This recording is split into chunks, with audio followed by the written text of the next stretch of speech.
Değerli izləyicilər, videonu bəyənib kanala abunə olun ki, hər kəs son xəbərlərdən anında məlumatlansın.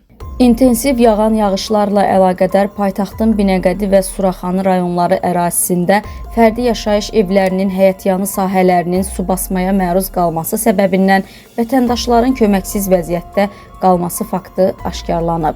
Bu barədə Fövqəladə Hallar Nazirliyinin 112 qaynar telefon xəttinə məlumatlar daxil olub.